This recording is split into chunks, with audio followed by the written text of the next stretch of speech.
Wala. So next we are seeing कि WTO recently there was this 13th ministerial conference in Abu Dhabi in UAE. तो outcomes क्या रहे और India का क्या स्टैंड था, तो विल कवर दिस अप। तो इसमें हमने ये देखा कि firstly the organisation is completed 30 years. तो 1995 में under the Marrakesh treaty WTO establish किया गया। तो ओवरऑल अब रिफॉर्म्स किए जाने चाहिए given the practical and the current challenges.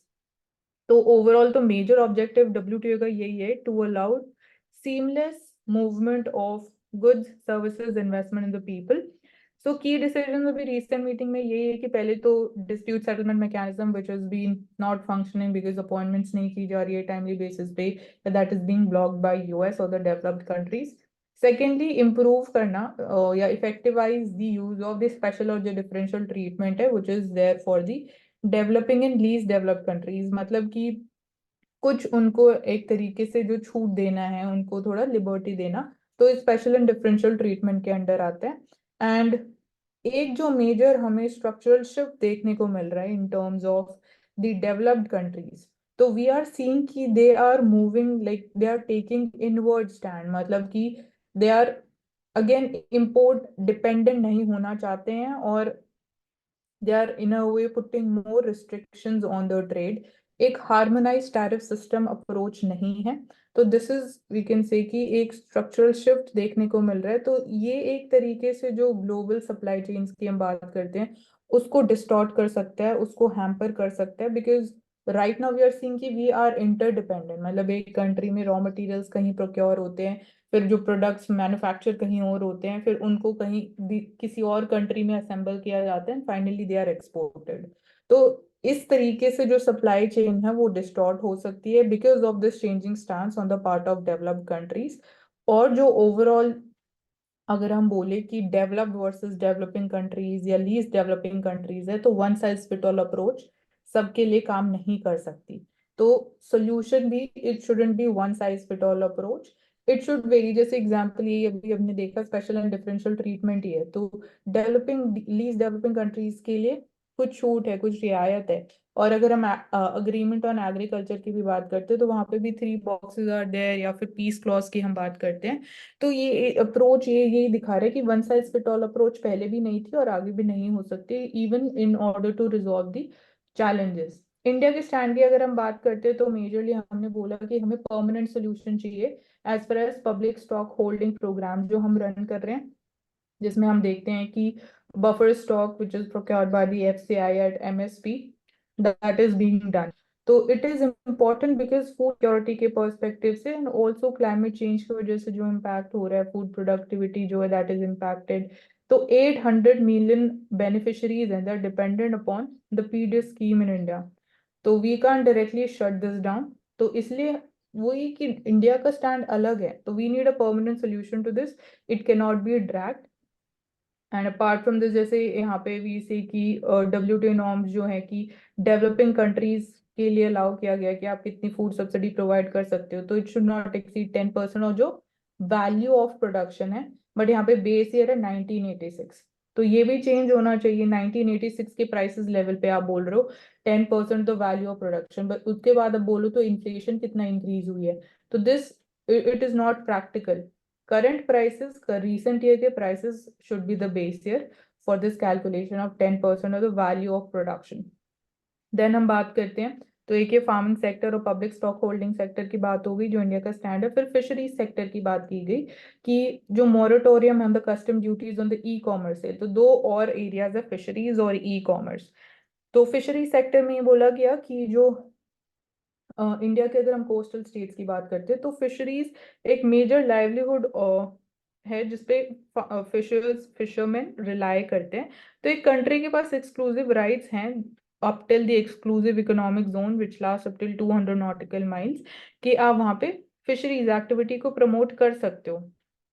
And second, e-commerce में इक्वलाइजेशन लेवी की बात हो रही है। अब वहां पे कैसे टैरिफ इम्पोज करोगे उसकी बात हो रही है। तो इवन जब हम डेवलप्ड कंट्रीज की भी बात करते हो, फिशरी सेक्टर की बात करते हो, तो वो भी सब्सिडीज प्रोवाइड कर रहे हैं। बट सिंस डेवलपिंग और डेवलप में जो सिनेरियो है, अगर डोमेस्टिकली बात करें तो वो अलग है। और इवन फार्मर्स की भी जब हम बात करते हैं तो ये भी हमने कवर किया कि यूएसए फार्मर्स को कितनी सब्सिडी प्रोवाइड करते हैं, $30,000, और इंडिया में it is like very very less compare to that, it is close to even कैसे $300 कुछ है। तो आप कैसे ओवरऑल ये कि one size fit all approach नहीं वर्क कर सकती है। मानसी, मेरा एक क्वेश्चन है यहाँ पर, जैसे इन्होंने 10% की लिमिट लगा रखी है, तो वो 10% की जो हम्म। लिमिट है वो सभी कंट्री के लिए सेम है? अगर वो प्रोडक्शन के ऊपर बेस है तो सभी कंट्री की प्रोडक्शन अलग अलग होगी, तो फिर वहां पर डिफरेंस आ जाता है, या तो वो सबके लिए हाँ, सेम? तो जो कंट्री वैल्यू ऑफ प्रोडक्शन है, प्रोडक्शन के ऊपर नहीं है, वैल्यू के ऊपर है, क्वांटिटी के ऊपर भी नहीं है। तो वो और भी ये ओनली सिर्फ डेवलपिंग कंट्रीज के लिए 10% लिमिट जो है। बाली क्लोज में तो सभी के लिए हो गई थी ना वो 10% जो नहीं, सबके लिए नहीं है, नहीं दिव्या, मेरे को नहीं लगता ये सबके लिए नहीं है। सबके लिए हो गया तो फिर फायदा क्या हुआ इसका प्रोवाइड करने का। फाइव फिर परसेंट तो डेवलप्ड वर्ल्ड भी फायदा उठाएगा। तो वही पूछना, एम्बर बॉक्स में 5% डेवलप्ड कंट्री के लिए थी, 10% लिमिट डेवलप। 10% डेवलपिंग के लिए है। हाँ, हाँ। फिर जब हम बाली क्लोज की बात करते हैं जो 2013 में होती है, उसमें बोलते हैं कि एक 10% लिमिट रखी गई थी ताकि इक्वेलिटी हो सके, पर वो भी नहीं हुई। उसके बाद भी काफी ज्यादा डिफरेंस देखने के लिए मिलता है। आपने बताया कि $3,000 अमेरिका में दिए जाते हैं, जहाँ 300 यहाँ पर दिए जाते हैं, तो इतना ज्यादा डिफरेंस देखने के लिए मिलता है। तो प्रोडक्शन की जो वैल्यू लिमिट है, तो प्रोडक्शन तो कंट्री टू कंट्री वेरी करेगा, उसी हिसाब से उनके प्राइस भी वेरी करेंगे, तो फिर वहाँ डिफरेंस आ जाता है। तो वन साइड फिट अप्रोच तो फिर भी नहीं हाँ, हो। वो तो है ही, हाँ राइट, हर कंट्री में इन्फ्लेशन अलग है, डोमेस्टिक। अब आपकी अगर सरप्लस हो रहा है तो प्रोडक्शन और कम हो गया, वैल्यू ऑफ प्रोडक्शन और कम हो जाएगा, प्राइसेस फॉल होंगे। तो वैल्यू ऑफ प्रोडक्शन कम हो जाएगा तो 10% अगर हम बोले तो बहुत ज्यादा अमाउंट हो जाएगा उनके लिए। जैसे यूएसए में $30,000 है, इंडिया में $300 सब्सिडी जो हम प्रोवाइड करते हैं फार्मर्स को। तो ये वेरिएशंस एग्जिस्ट करते हैं definitely.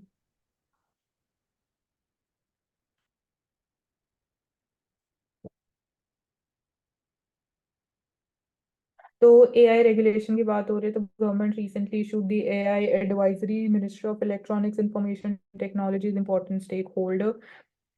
And large language models की बात करें, लाइन और ChatGPT, Google Gemini.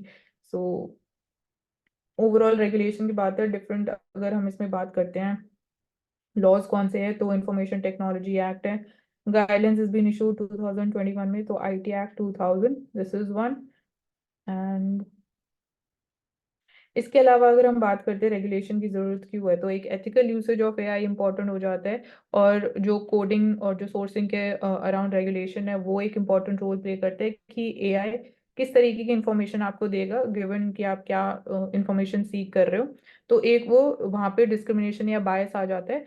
And like dominant players, अगर हम डुओपोली की बात करें तो they are the companies like Google और माइक्रोसॉफ्ट की अगर हम बात करें तो दे आर मेजरली रनिंग। तो इसलिए इंडिया में हम अपना खुद यहाँ पे भी इंडिजिनस मॉडल डेवलप करने की बात करते हैं, इसको हम वी हैव टाइटल्ड एज कृत्रिम। तो ये एक इम्पॉर्टेंट एलिमेंट है। और जैसे अभी रिसेंटली गूगल जेमिनी का जो एपिसोड हुआ कि प्राइम मिनिस्टर के अराउंड जिस तरीके की इंफॉर्मेशन उन्होंने दी, तो वो एल्गोरिदम बेस्ड बायस, तो in order to regulate that. एक बार कौशिक आप इसको थोड़ा कवर अप कर दो आर्टिकल को। इसमें बेसिकली ये बोलना चाह रहे हैं ना कि जो ऑलरेडी चैट जीपीटी है, गूगल जेमिनी है, वो प्रोडक्ट लॉन्च करते हैं, तो उनका टेस्ट कौन करेगा? क्योंकि वहाँ क्वेश्चन पूछा गया कि इंडिया का प्राइम मिनिस्टर कैसे है, तो फासिस्ट है। तो जो बायस इन एल्गोरिदम है, बायस इन डेटा सेट है, वो डिसाइड कौन करेगा? वो कैसे डिसाइड होगा कि वो सही है? तो इस पर ही गवर्नमेंट ने बोला कि एआई एडवाइजरी रेगुलेटरी बॉडी लाएंगे। एडवाइजरी अभी दिया गया, रेगुलेशन नहीं हो रहा है इंडिया में, क्योंकि ईयू एआई एक्ट है वहीं पर हो रहा है। व्हाइट हाउस से रिलेटेड राइट्स बिल है, एआई राइट्स बिल, वहां पे हो रहा है। इंडिया में कोई एआई रेगुलेशन, कोई पॉलिसी अभी नहीं है। तो अभी क्या कर सकते हैं? एडवाइजरी सिर्फ कर सकते हैं, मैंडेट तो बाद में करेंगे। एडवाइजरी किसके अंडर में किए गए? तो आईटी रूल्स यहाँ पर दिया हुआ है कि 2021, उसमें कोई भी चीज अगर इम्पैक्ट होता है, pornography, disinformation, anything that threatens unity sovereignty of India. और दूसरा, कोई आप अनटेस्ट मॉडल है, कोई भी मॉडल है अनटेस्ट है, उसको आप भेजिए अपने मेरे पास, मिनिस्ट्री ऑफ मीटी के पास भेजिए। वो भी डिसाइड करेंगे कि वो सही है गलत है, ऐसे ठीक। तो इसमें दो चैलेंज टास्क है। पहला, कि गवर्नमेंट का इंटरफेरेंस बहुत ज्यादा बढ़ जाएगा, कि कैसे पता लग सकता है गवर्नमेंट ही बायस नहीं है। हो सकता है ना कि वो अपना डेटा ट्वीक कर दे या फिर वो बोले कि नहीं ये गलत है। तो ये पहला चैलेंज। दूसरा चैलेंज ये हो जाएगा कि रेगुलेशन थर्ड पार्टी की तरफ करना चाहिए, क्योंकि यहाँ पर स्टेक होल्डर गवर्नमेंट है, बिग टेक है। तो एक एक एक बोर्ड बनना चाहिए, AI board, AI regulatory board, that should include the stake holder from the companies, from the government, और फ्रॉम द लॉ और लीगल ल्यूमिनरीज। उसमें फिर रेगुलेट कर सकते हैं एग्जैक्टली। तो यहाँ क्वेश्चन यहाँ पूछता है नीचे में कि अगर गाड़ी है, टेस्ला गाड़ी है, वो अगर आप ट्रायल करने के रोड में भेजे, वो टेस्ला गाड़ी कार जो है वो है क्या? वो कार है, वो टेक्नोलॉजी है, क्योंकि आर्टिफिशियल इंटेलिजेंस है, ऑटोनोमस है। तो अगर एक्सीडेंट होगा तो जिम्मेवारी कौन लेगा? जो लोग एल्गोरिदम बना रहे हैं वो जिम्मेवार होंगे, जो कंपनी गाड़ी बना रहा है वो जिम्मेवार होगा, या फिर जो लोग गाड़ी चला रहे हैं कि वो जिम्मेवार? तो एक रिस्पॉन्सिबिलिटी का इशू है इसमें एआई में, ऑटोनोमस है। तो ये सब पूरा एरिया जो जहां जहां पर है एग्जैक्टली, तो इसके के लिए अलग से एक बोर्ड बनना चाहिए। तो अभी सिर्फ एडवाइस किया गया ओवर अंडर टेस्टेड मॉडल को। अभी बाद में बोर्ड बन सकता है अंडर द एक्ट या under the exactly rules. Next, private research organization का जब बात करते हैं तो इंपॉर्टेंट इंस्टीट्यूशन पहले भी बात की, Skyroot. Skyroot was the first private company in India to launch is sub orbital rocket Vikram S. और बाकी जो निसार हो गया उसमें भी, और निसार में भी प्राइवेट सेक्टर का रोल बहुत बढ़ गया है, क्योंकि उसमें सैटेलाइट में जो चाहिए इक्विपमेंट चाहिए सब चीज बना रहे। दूसरा चीज की, अगर दुनिया भर में 8% of the global market capture करना है तो more and more private sector should be included. Example Skyroot we discuss, Pixxel और ध्रुवा स्पेस मिशन। और यहाँ पे स्टार्टअप्स का भी मेंशन किया गया कि स्टार्टअप्स भी स्पेस सेक्टर में कैसे ग्रो हुई हैं। तो पहले सिर्फ 40 या 50 स्टार्टअप्स होती थी। Right now we are having 200 startups in the space sector. और हमारा टारगेट है कि हम ग्लोबल मार्केट जो है 8% बाय 2033 कैप्चर करें स्पेस सेक्टर में। 8% ऑफ ग्लोबल मार्केट बाय 2033। अब अगर इंपॉर्टेंट इंस्टीट्यूशन हो गए तो इंपॉर्टेंट इंस्टीट्यूशन इन स्पेस, फिर यहाँ पर इंडियन स्पेस एसोसिएशन, इससे क्वेश्चन पूछा गया था। एपेक्स इंडस्ट्रियल बॉडी है स्पेस इंडस्ट्री में, और वो एक तरह से कोलैबोरेशन करते हैं between the private sector, public sector, long term vision, ethical use of the space, और कैसे मोर एंड मोर लोग को अवेयर कर रहे with regarding to space industry. तो ये Indian space mission association, it is not a government body, it is a civil society type जो space industry में वर्क करते हैं। तो overall we can look into it.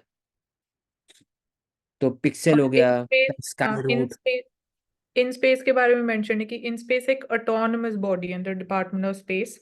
सो यहाँ पे उनका रोल है सुपरवाइज करना, ऑथराइज करना and enable and promote the sectors, the private participation also. Hmm. तो in space is the Indian national space promotion authorisation centre. Next, Ayushman Bharat treatment में सबसे ज्यादा ट्रीटमेंट हुआ है तो cardiology, cancer, general medicine, general surgery, उसके बाद ही हुआ। तो ये dashboard of the national health authority that is overseeing the implementation Ayushman Bharat. तो इसमें three things we can learn. पहले बात, डैशबोर्ड के कारण क्या ट्रांसपेरेंसी बढ़ता है कि स्कीम कहाँ का एलोकेशन हो रहा है, कहाँ कहाँ सही इस्तेमाल हो रहा है कि नहीं, कितने लोग अवेल कर रहे हैं। डैशबोर्ड और नेशनल हेल्थ अथॉरिटी जो इंपॉर्टेंट इंस्टीट्यूशन है that regulates, that oversees the implementation Ayushman Bharat in a better way. और ये हो गया। तो नेक्स्ट आर्टिकल, तो नेक्स्ट में आयो, उसमें एक्स्ट्रा दिया हुआ, हाँ, उसके नीचे। तो इसमें रिगार्डिंग द पब्लिक हेल्थ, उसी से comparison, first what should be done, state wise data reveals that south में कल ही बात की थे 17% पॉपुलेशन है, 53% एक्सपेंडिचर है आयुष्मान भारत में, तो और नॉर्थ में कम है। तो इससे क्या पता चलता है कि हर एक स्टेट में डिफरेंट डिफरेंट एडॉप्शन रेट है, इसलिए वन साइज अप्रोच नहीं हो सकता, हर एक स्टेट मॉडल अपना होना चाहिए। पहला क्यों गया। सेकेंड हो गया कि कुछ कुछ जगह स्पेसिफिक सेक्टर्स है हेल्थ के अंदर में। अब स्टेट्स का बात कर लिया, अब स्पेसिफिक हेल्थ के अंदर बात करते हैं। हेल्थ के सेक्टर के अंदर में जनरल मेडिसिन, सर्जरी, कार्डियोलॉजी, किसी किसी में ज्यादा प्रायोरिटी चाहिए, सीवीडी। तो लॉन्ग टर्म गवर्नमेंट को देखना चाहिए कि कहाँ पर सबसे ज्यादा रोल है, कहाँ पर यूसेज ज्यादा है, वहां पर एड्रेस करिए प्रायोरिटी बेसिस पर, हेल्थ के सेक्टर के अंदर। तीसरा हो गया कि मोर एंड मोर एलोकेट करिए resource effectively between the private sector and government sector. चौथा, टर्सरी, सेकेंडरी और प्राइमरी, इसके बीच में भी सबसे ज्यादा यूजेस जो होता है, प्राइमरी को जनरली इसके अंडर में नहीं आता है, आयुष्मान भारत के अंदर में नहीं आता है, सेकेंडरी और थर्ड टर्शियरी आते हैं। तो सबसे ज्यादा कहाँ यूज हो रहा है उस पर फोकस करना चाहिए। और जहाँ कहीं पर भी अगर टॉप सर्विसेज डेफिशिएंसी है, और तब उसमें भी एक रैंकिंग होना चाहिए। इसके अलावा मैं ऐड करता हूँ कि हर एक हॉस्पिटल के बीच में भी डेटा डैशबोर्ड होना चाहिए कि कितने लोग आए, कितने को आयुष्मान भारत के अंदर में एक इंश्योरेंस मिला, और कौन कौन से सेक्टर में आयुष्मान भारत के अंदर में इंश्योरेंस मिलता है। कोई लोग अगर नहीं, अगर वहां पर भी कॉमन सर्विस सेंटर टाइप होना चाहिए जिसमें लोगों को अगर नहीं पता है आयुष्मान भारत के बारे में, तो जाकर के डायरेक्टली इनरोल कर सकते हैं with showcasing their own BPL card, और जो भी उनके पास कार्ड है, पीडीएस कार्ड एक्सेट्रा। तो अगर बोला जाए सबसे इंपॉर्टेंट इसमें 3 फैक्टर्स है। एक है डेटा, डेटा से आप कैसे पॉलिसी बनाते हैं overall. Data should be freely available, जो डैशबोर्ड के हिसाब से देखा गया। और तीसरा होगा कि डेटा को यूज करके वापस से पॉलिसी में ट्वीक करते हैं, तो इसको बोलते हैं यूज वैल्यू ऑफ डेटा। तो साइक्लिक प्रोसेस है to make the government scheme more and more effective, more and more people centric. ऊपर आर्टिकल रिगार्डिंग द आईपीआर, तो इंडिया में बोला कि इंडिया में जो आईपीआर है वो यूएस से डिफरेंट है। यूएस के पास एग्जैक्टली अपना आईपीआर है, वो प्रोटेक्ट करते हैं। और ट्रिप्स मिशन के अंदर में इंडिया का स्टैंड दो है। पहली बात है कि अंडर द पब्लिक इंटरेस्ट और ड्यूरिंग द वॉर, कैलेमिटी और very grievous situation, IPR break कर सकते हैं। और for example generic medicine example है, अफोर्डेबल करने के लिए for the large number of peoples, large millions of peoples के लिए। सेकेंड हो गया कि जो आईपीआर का यूज होता है वैक्सीन डेवलपमेंट में, कोविड के समय में देखा गया for the vulnerable countries. Third में बात होता है कि free flow of data, e commerce में वो भी डेटा सॉवरेंटी की बात होता है कि ये मेरा डेटा है तो यहीं पर होना चाहिए, वो भी एक बात होता है। फोर्थ हो गया कि जो बायो प्रोस्पेक्टिंग होता है, for example in tribal areas, कोई कोई कंपनीज आते हैं, उनको लगता है कि ये तो नेचर सेंट्रिक है, इसको उठाओ, इसको यूज करो और इसको मार्केट में कमर्शलाइज करो। लेकिन इंडिया बात करता है बायोडाइवर्सिटी एक्ट के अंदर में कि आपको कुछ ना कुछ रॉयल्टीज, कुछ ना कुछ आपको देना ही पड़ेगा, ट्राइबल्स को भी, लोकल्स को भी, ताकि बायोपायरेसी नहीं हो सके, बायो प्रोस्पेक्टिंग नहीं हो सके, और उनको इक्विटी एंड बेनिफिट शेयरिंग मिल सके, ट्राइबल्स को भी। तो उसमें बात होता है आईपीआर का। तो आईपीआर के हिसाब से अगर देखें तो चैलेंजेस क्या है कि इंडिया में डिफरेंट टाइप्स ऑफ लॉज है, industrial design, copyright, geographic indication, circuit designing, trade secret, plant varieties etcetera. लेकिन बात होता है कि एक ऐसा लॉ होना चाहिए, डिफरेंट लॉज है तो हर के लिए अलग अलग इन अलग अलग अलग इंटेलेक्चुअल प्रॉपर्टी राइट से रिलेटेड जो एक स्पेशलिस्ट है अलग अलग होंगे, अलग अलग डिपार्टमेंट है, अलग अलग इंस्टीट्यूशन है, तो कोऑर्डिनेशन नहीं हो पाता है। तो बोला गया कि एक लॉ आना चाहिए, तो under the umbrella, should be brought under the umbrella. और एक ओवरऑल जैसे यूएस में, तो एक ये स्टैंड हो गया। दूसरा जो आईपीआर लॉ है वो एज अ बैरियर नहीं है process of R and D, it is facilitator, booster. क्यों? इससे दो चीज होगा। पहली बात है कि आईपीआर से पता लग सकता है इंडिया में कि कहाँ कहाँ पर यूनिक चैलेंजेस है और कैसे इसको डील कर सकते हैं। GI tag example, unique challenges, unique एक इनोवेशन है, one district one product, unique innovation है। दूसरा बोल सकते हैं कि ट्राइबल को राइट्स मिलेगा अपना। तीसरा बोल सकते हैं जो भी कॉर्पोरेट सेक्टर है उनको एक इंसेंटिव मिलेगा मोर एंड मोर फोकस कर आर एंड डी पर। और इंडिया बात करते हैं जो हम लोग डिस्कस कर चुके हैं कि दोनों के बीच में कि developmental concern, human development versus patent protection, evergreen ही नहीं कर सकते आप आईपीआर का इंडिया में। तो ये एक next discuss this one. FDI policy fine balancing act, investment up in space sector, 100% FDI space sector के अंदर में। इन स्पेस जो ऑटोनोमस बॉडी है, जो मैंने मानसी ने कहा कि वो बात करते हैं कि कैसे प्रमोट करे सेक्टर को with the use of the private sector. $44 billion market बन जाएगा 2033 तक, और 11 बिलियन एक्सपोर्ट के थ्रू बनेगा, ऐसा टारगेट है। एफडीआई पॉलिसी 100% किया गया है इसमें, तो उससे जॉब अपॉर्चुनिटी बढ़ सकता है ओवरऑल। और जॉब अपॉर्चुनिटी कैसे बढ़ेगा, जो एमएसएमई को इनरोल करेंगे, rocket for example creation establishment of the LVM vehicle, reusable vehicle, फिर suborbital role of private sector, जैसे ऊपर में पड़े स्काई रूट हो गया, पिक्सेल हो गया, etcetera different companies. Bellatrix new thruster बनाते हैं, डिजांतरा स्पेस डेब्रिस में काम करते हैं। फिर माई स्पेस इंडिया जो गूगल मैप को टक्कर दे रहे हैं। अग्निकूल डिफरेंट कंपनीज जो काम करते हैं, तो उनको फायदा होगा। दूसरा कि अभी स्पेस लिफ्टिंग में, अभी स्पेस पॉलिसी में मोस्टली गवर्नमेंट का रोल ज्यादा रहता है, क्योंकि वो स्ट्रैटेजिक एरिया है। लेकिन ऊपर प्राइवेट सेक्टर धीरे धीरे बढ़ सकता है। जैसे हो सकता है कि कुछ कुछ एरिया पर आप गवर्नमेंट कंट्रोल रखे, फॉर एग्जाम्पल क्रायोजेनिक इंजन, कुछ उधर स्पेसिफिक एरियाज है जहाँ पर बहुत हाई उसमें सिक्रेसी चाहिए, कुछ कुछ एरिया में आप ट्रांसफर कर सकते हैं। और SSLV प्रोग्राम हो गया, या फिर सब ऑर्बिटल स्पेस स्टेशन का बात होता है, स्किल डेवलपमेंट का बात हो, सब आप दे सकते हैं कॉन्ट्रैक्ट बेसिस पे प्राइवेट कंपनीज को। उसे और यहाँ देयर पे विल बी जैसे यहाँ backward and forward linkage in space sector. Mention बोल। है, जैसे कमर्शियल लॉन्चेस पे भी फोकस है, 24 कमर्शियल लॉन्चेस हर साल। तो न्यू पोर्ट, स्पेस पोर्ट जो नेम इज मेंशन, तो ये लिख सकते हैं कुलसेरखपट्टनम, टूटिकोरिन तमिलनाडु में लोकेटेड है। हम्म तो इससे एडिशनल रेवेन्यू जो है जनरेट किया जा सकता है for the space sector only. Commercial launches मतलब कि बाकी कंट्रीज की सैटेलाइट्स को भी इंडिया लॉन्च कर सकता है, तो ये जो कमर्शियल फैसिलिटी, ये भी एक फोकस है आने वाले टाइम में। हम्म ठीक।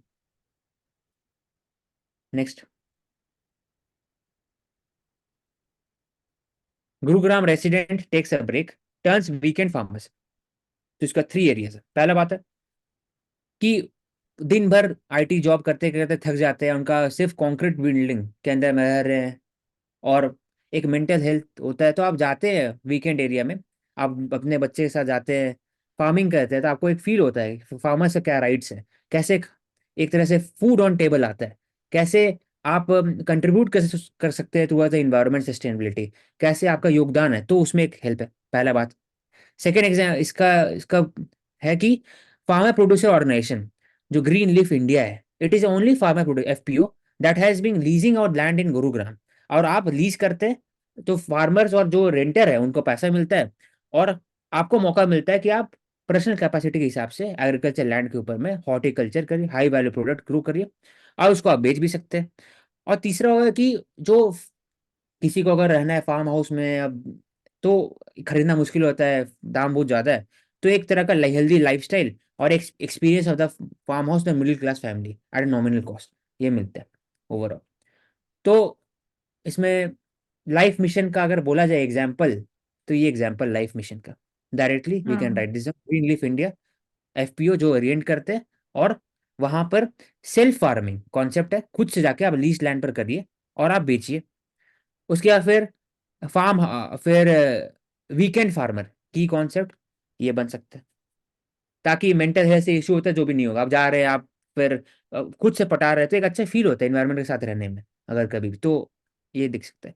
To escape the city life we are farm grown vegetable, और टू और नेबर्स फ्रेंड्स रिलेटिव, उनको भी लगता है कि अरे वाह, घर का खाना है, घर का खेती में से खाना हुआ है, तो एक तरह से वेजिटेबल प्रोडक्ट अच्छे होते हैं, तो न्यूट्रिशन डाइट में भी इम्पैक्ट करता है, बॉडीली फिजिकल हेल्थ में इम्पैक्ट होता है।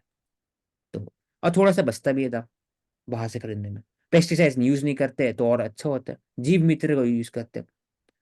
तो weekend farmer self farming can be a model, उससे फार्मर को रेनोवेशन मिलेगा, और एक तरह से जो कॉर्पोरेट सेक्टर है उनको भी एक मौका मिलेगा कि आप फार्मर में कंट्रीब्यूट कर सके फार्मिंग सेक्टर। नेक्स्ट, तो एक जब नाम पूछता है different types of names in the prelims, कि little egret, sandpiper, black wing stilt, cormorant, तो ये सब नियर थ्रेटेंड है, और बस ये जानना है। येलो बिल्ड बैबलर मोस्टली और दे ये सब आर। बर्ड्स हैं, मतलब ऐसे पूछते हैं ना, स्पीशीज के नेम्स आ जाते हैं अटपटे, समझ में ही नहीं आते क्या है। तो बर्ड्स हम्म हैं जनरली, मतलब जैसे क्वेश्चन भी हमने सॉल्व किए तो बर्ड्स ही होते हैं मोस्टली, बर्ड्स या हम्म बटरफ्लाईज। नेक्स्ट, वर्ल्ड फर्स्ट वैदिक क्लॉक उज्जैन, हिस्टोरिकल सिटी है मध्य प्रदेश के अंदर में। और किंग विक्रमादित्य के हिसाब से एक वैदिक clock, he was known for the civic governance system. यूजैन city become the calculating time का रेफरल पॉइंट, इसलिए सिटी ऑफ महाकाल बोलते हैं।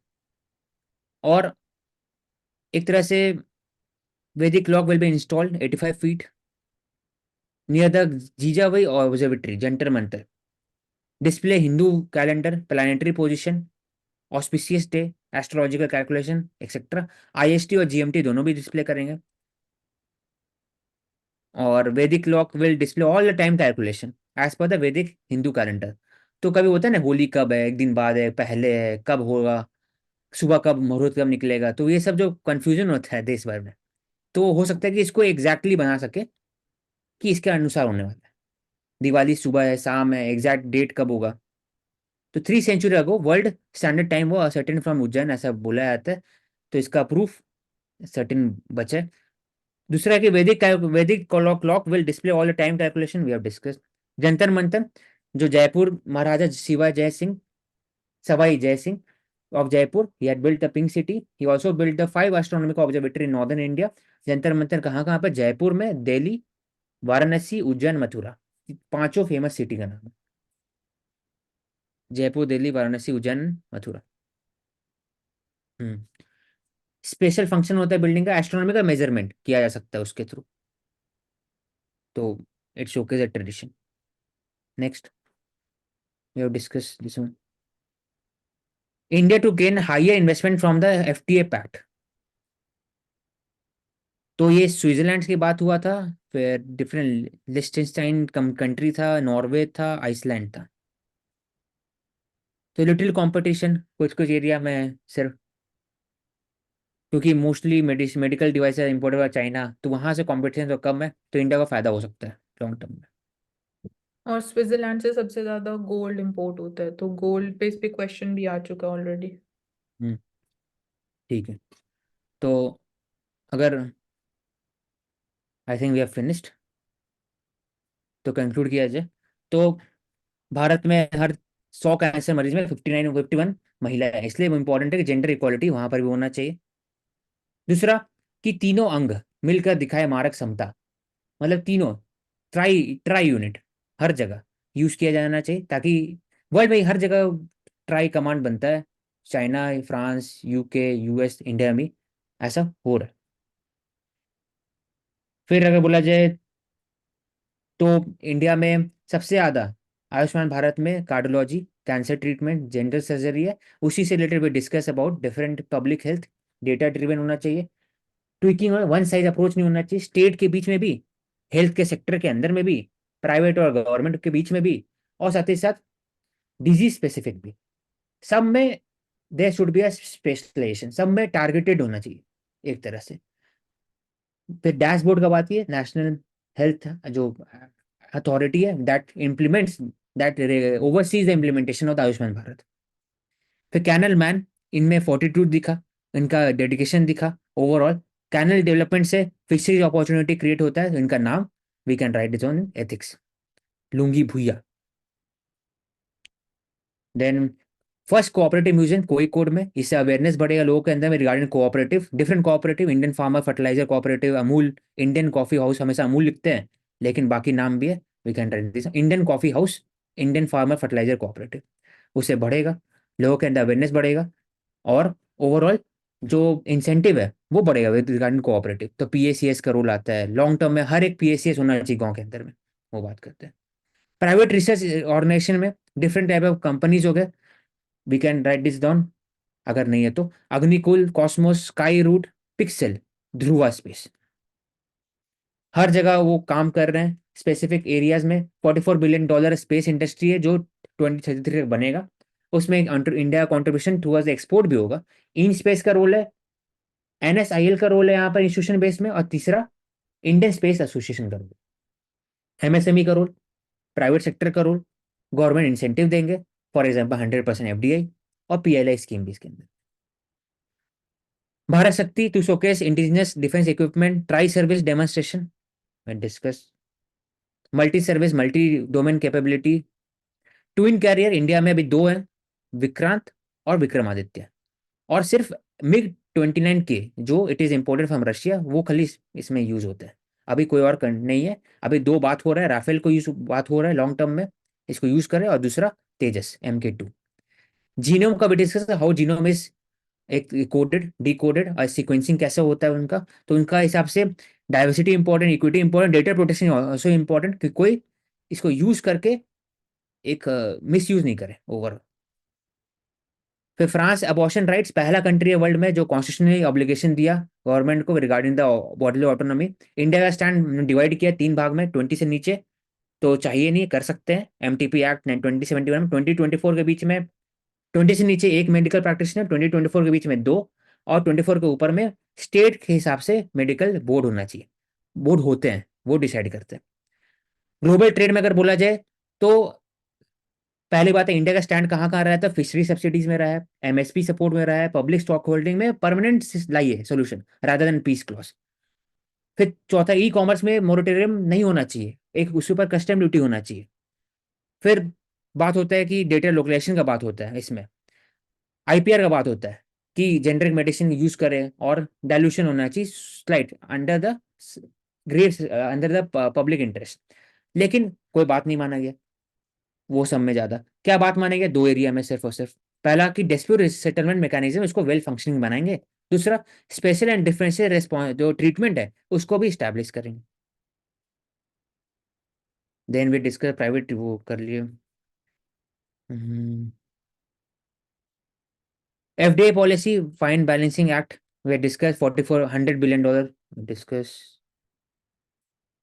वीकेंड फार्मर, नया concept weekend farmer, Gurugram Gurugram वहां पर FPO का नाम है green leaf India. Only FPO in Gurugram, that is leasing out the land. उसमें हेल्प करेंगे कॉर्पोरेट सेक्टर में जो लोग हैं, आएंगे वीकेंड फार्मर बनेंगे, वो खुद से प्रोडक्ट को एक तरह से एग्री प्रोडक्ट को खुद से उसमें हार्वेस्ट करेंगे, और फिर बेच सकते हैं, दे सकते हैं, खा सकते हैं, जैसा मर्जी। तो उससे क्या होगा कि खुद का एक मेंटल हेल्थ, खुद का एक मिशन है with regarding to the nature conservation, वो बढ़ेगा, और साथ ही साथ रेन्यूमरेशन बढ़ेगा फार्मर्स का भी। तो एग्जाम्पल है लाइफ मिशन का। FPO का नाम है ग्रीन लीफ इंडिया। उज्जैन का बात किया तो वर्ल्ड फर्स्ट वैदिक clock in Ujjain, king Vikramaditya. और जंतर मंतर सिटी की बात किया जाए तो शिवा जय सिंह। कहाँ कहाँ स्टैब्लिश किए, जयपुर, दिल्ली, वाराणसी, उज्जैन, मथुरा। वो एस्ट्रोनॉमी का ऑब्जर्वेशन यूनिट है। और लास्ट में EFTA with different countries, Switzerland, Iceland, Norway, लिechtenstein. So thank you everyone. We will take up next set of important articles for discussion due to Ansarkari.